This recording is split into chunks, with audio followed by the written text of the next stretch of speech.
A imagem quebrada e o milagre na Estrada do Coco. Novembro de 2021, Vitória, Espírito Santo. O céu estava daquele jeito pesado, como se o temporal fosse desabar a qualquer minuto, mas a chuva teimava em não cair. O ar cheirava a terra molhada e óleo diesel, misturado com o cheiro de mar que vinha lá da terceira ponte. Eu estava parado no posto do Zé, na Estrada do Coco, com o meu Scania vermelho estufado de carga, 30 toneladas de soja para levar até o porto de Tubarão. Mas não era a carga que pesava no meu peito, era outra coisa, uma coisa que eu carregava fazia 10 anos e que naquela noite ia explodir. Meu nome é Carlos Eduardo, mas todo mundo me chama de Cadu Caminhoneiro. Tenho 38 anos, nasci em Cariacica, mas faz tempo que a estrada é meu endereço. E faz tempo também que a cocaína é minha sombra.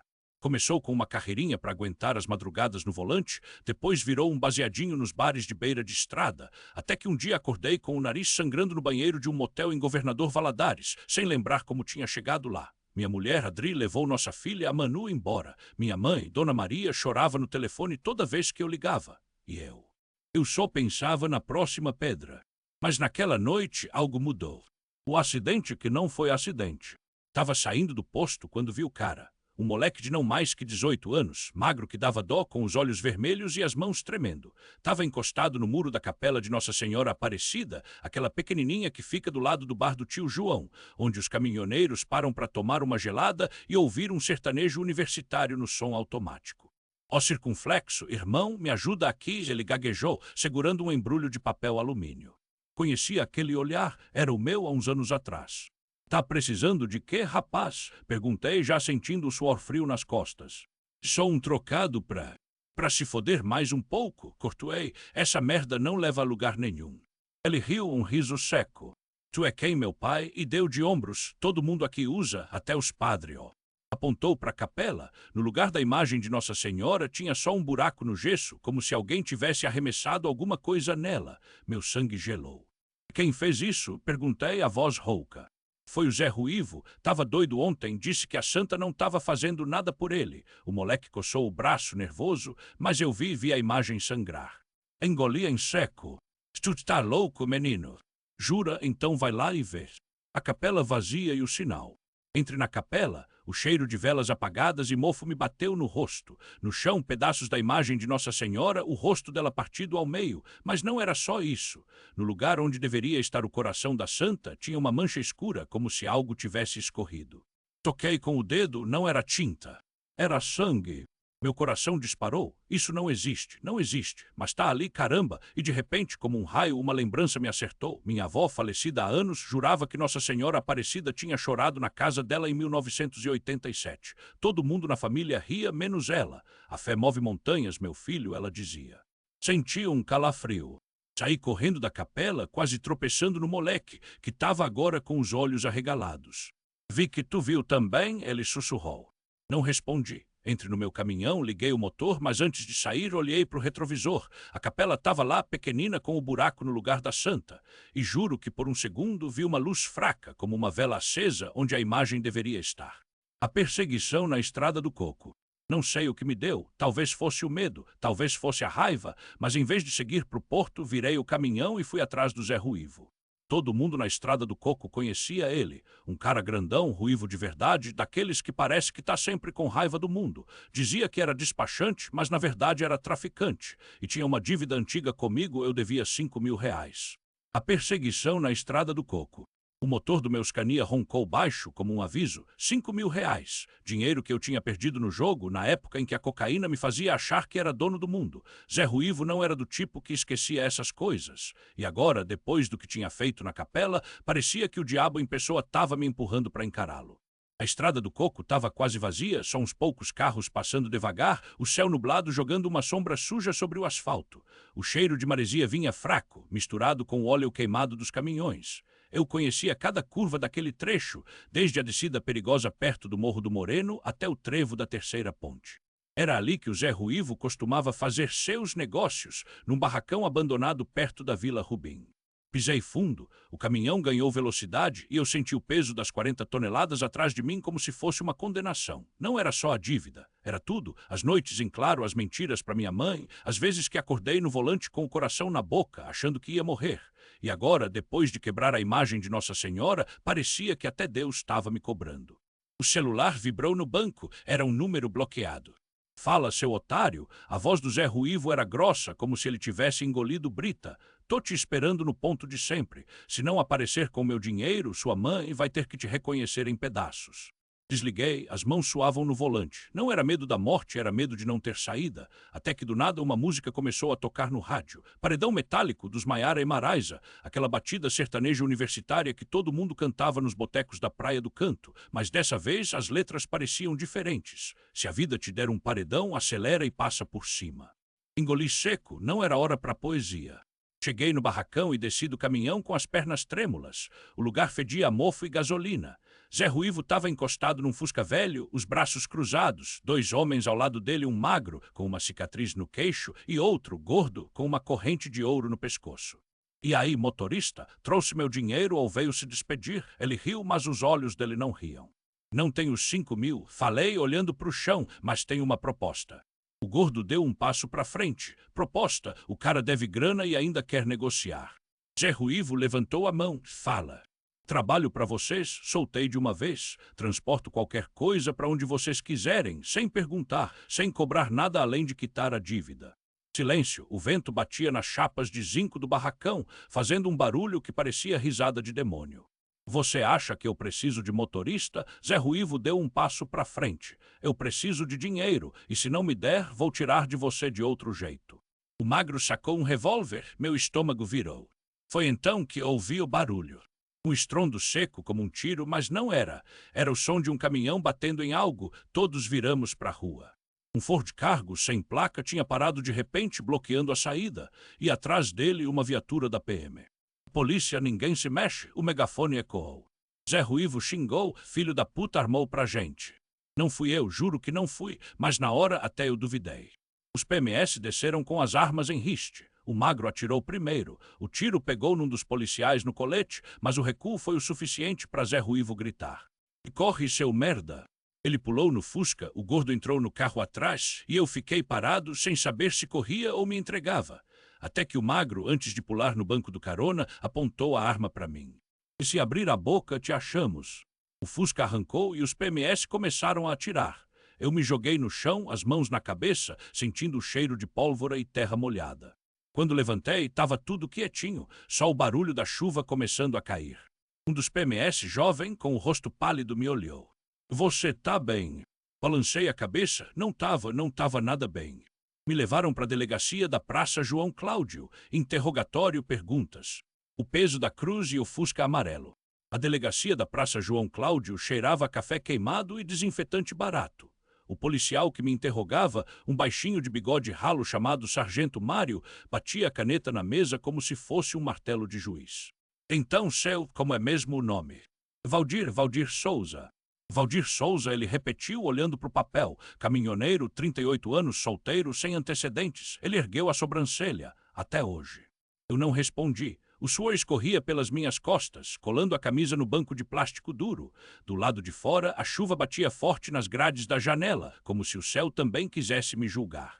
Você estava no meio de um assalto, Valdir. 3 homens armados, um Fusca amarelo roubado e você no meio do mato como se fosse parte da turma. Ele inclinou o corpo para frente. Qual é a sua, hein? Eu não estava com eles, sargento, juro. Ah, não? Então porque o Zé Ruivo te chamou pelo nome. Meu estômago revirou. Zé Ruivo. O nome soou como um tiro na minha memória. Eu o conhecia, sim, de um tempo que eu preferia esquecer. Um tempo em que eu não era só um caminhoneiro, mas um Zé Ninguém que se afundava em copos de cachaça e linhas de pó para não sentir a dor de estar vivo. Eu já vi ele antes, num bar há anos. O sargento riu um som seco. Num bar, claro, e você estava lá hoje por acaso, né? Na Estrada do Coco, onde não passa ninguém além de traficante e caminhoneiro perdido. Eu fechei os olhos. A verdade era que eu estava perdido, não só na estrada, mas na vida. Há 3 dias eu tinha saído de São Paulo com uma carga de soja para Vitória, mas quando cheguei na cidade algo em mim quebrou. Não era a primeira vez. Sempre que eu passava por aqui, a memória da minha mãe, que morrera num acidente naquela mesma BR-101, voltava como uma faca. E eu, fraco, acabava parando no bar do Chico, lá na Vila Rubim, onde o cheiro de cerveja e fritura misturava-se com o desespero dos que não tinham para onde ir. Foi lá que o Zé Ruivo me encontrou. Ei, Valdir, velho conhecido, uma linha para espantar os fantasmas. Eu tinha recuado, mas ele insistiu. Só uma de graça. E eu, idiota, aceitei. Agora, sentado naquela cadeira, com as mãos tremendo, eu sabia, se caísse por porte ou conivência, minha carreira de caminhoneiro acabava, e sem o caminhão eu não era nada.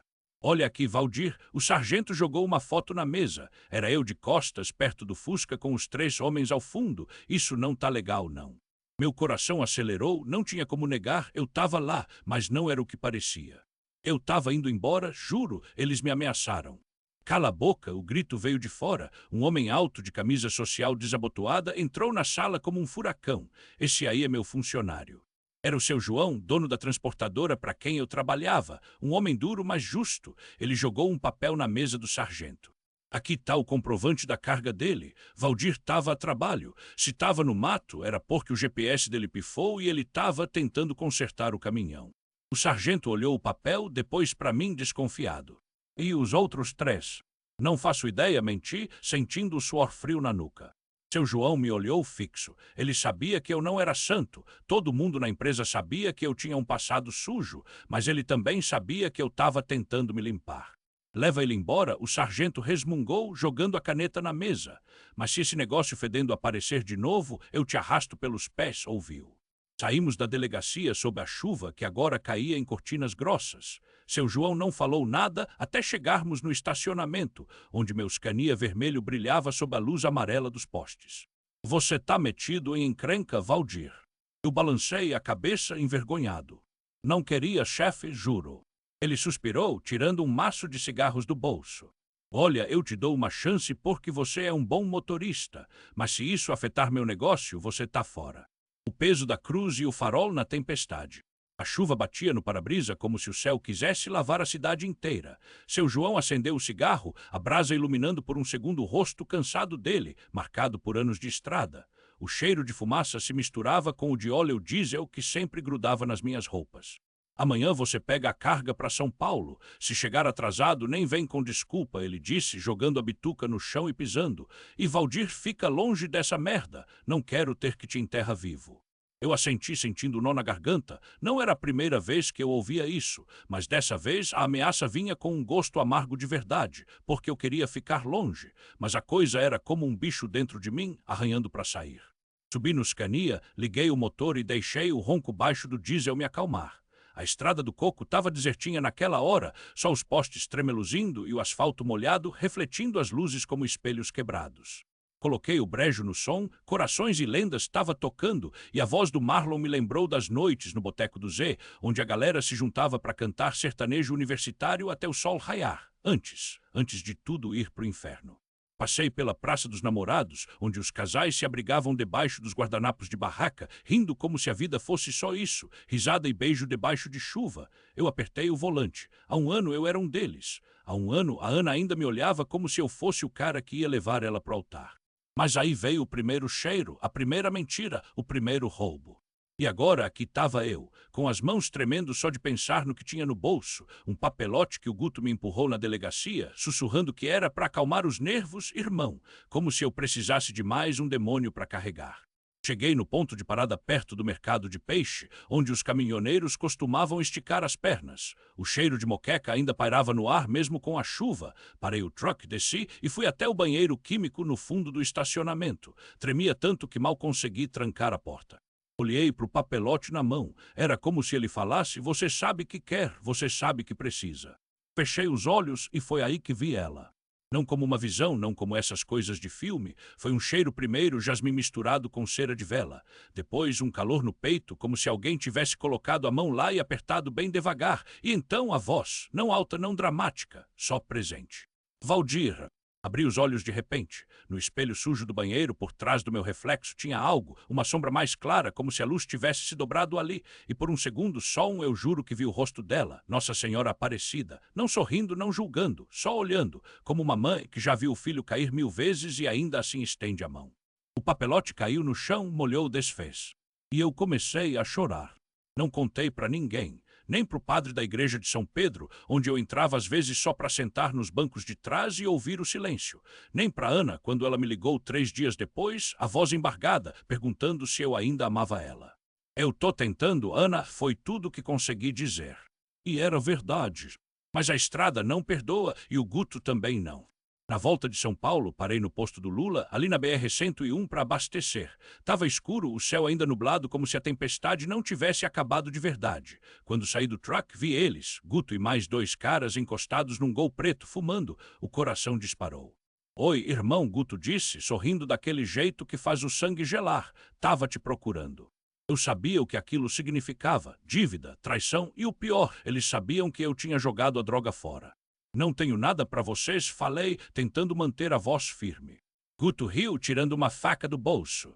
Não é grana que a gente quer, Valdir, é exemplo. Corri, não pensei, só corri. Eles vieram atrás, o posto ficou para trás, as luzes se apagando como se o mundo todo tivesse desligado. Eu entrei numa rua de terra, escorreguei na lama, caí. Quando levantei, estava na frente da capela. A Virgem e o caminhoneiro. A capela de Nossa Senhora Aparecida, lá no alto da Estrada do Coco, parecia um farol no meio daquela noite suja. As paredes descascadas, o crucifixo torto, a imagem da santa iluminada por uma lâmpada fraca que piscava como se estivesse com medo. Eu respirei fundo, as costas ardendo de tanto correr, os pulmões queimando. Através da porta entreaberta, vi o altar e ela. Não era a Virgem Aparecida dos santuários luxuosos, não. Era uma imagem pequena de gesso pintada à mão, com o manto azul desbotado pelo sal do mar e pela umidade do Espírito Santo. Mas seus olhos, Deus, seus olhos pareciam me seguir, como se soubessem tudo. Valdir. A voz de Guto ecoou atrás de mim, rouca, cheia de ódio. Eu me virei, encostado no batente da porta. Eles vinham devagar, como lobos cercando a presa. O facão do Guto brilhava sob a luz amarela do poste. Não adianta correr, irmão, aqui não tem saída. Olhei para trás, só a capela e ela. Não pensei, empurrei a porta com tudo, derrubando umas velas no chão. O barulho os fez hesitar por um segundo, o suficiente para eu pular o altar e agarrar a imagem da Virgem com as 2 mãos. Deixa ela fora disso, animal, berrei levantando a santa como um escudo. Guto riu, mas então algo aconteceu. Um vento forte sacudiu a capela, apesar das janelas fechadas. As velas apagadas se acenderam sozinhas, uma a uma, como se alguém estivesse passando um fósforo invisível. A imagem na minha mão pesou, não como gesso, como chumbo, e de repente um raio cortou o céu nublado, iluminando tudo em azul elétrico. Os caras recuaram. Que porra é essa? Um deles murmurou, fazendo o sinal da cruz sem querer. Guto não era bobo, ele viu, todos viram, mas o orgulho dele era maior que o medo. Joga isso no chão, Valdir, ou eu te abro aqui mesmo. Respirei fundo e então quebrei. Não foi com força, foi como se a imagem cedesse nas minhas mãos, se partindo ao meio com um estalo seco. Um silêncio tomou conta da capela, até o vento parou. E foi aí que ela apareceu. Não era a Virgem do Gesso, era mais. Uma sombra de luz azulada, como água do mar sob a lua, se movendo entre os cacos no chão. Os olhos dela, meus Deus, os olhos, eram 2 poços sem fundo, cheios de uma dor que eu conhecia bem, a dor de quem vê os filhos se destruírem. Basta, a voz não veio de lugar nenhum e veio de todos.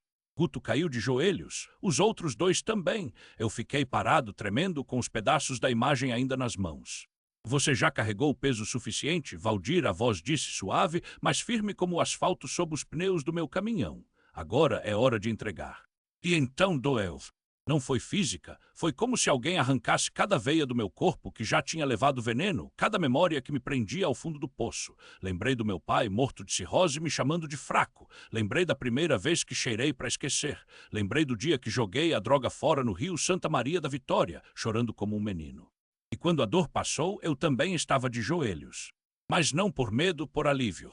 Guto e os caras saíram correndo como se o diabo estivesse atrás deles. Eu fiquei ali sozinho com os cacos da santa no colo, e então ela se foi, não com estardalhaço, não com milagre de cinema. Só sumiu, como se nunca tivesse estado ali. Mas eu sabia. 3 meses depois, eu estava no mesmo posto, tomando um café com leite condensado, do jeito que só o Espírito Santo faz, quando o rádio do meu caminhão tocou evidências do Chitãozinho e Chororó. Sorri. Era novembro de novo, tempo de festa de Nossa Senhora da Penha, de sertanejo universitário no calçadão de Vitória, de moçada bêbada cantando ó circunflexo, ó circunflexo, ó circunflexo, ó circunflexo. A cidade toda vai tremer. Mas eu não bebia mais, não cheirava, não corria. Agora eu dirigia e não só o truck, minha vida. Às vezes, quando passo pela Estrada do Coco, paro na capela. A imagem foi consertada, colada com uma fita grossa, pintada de novo por uma senhora que jura ter sonhado com a. Descobri que os pequenos gestos podem salvar uma alma.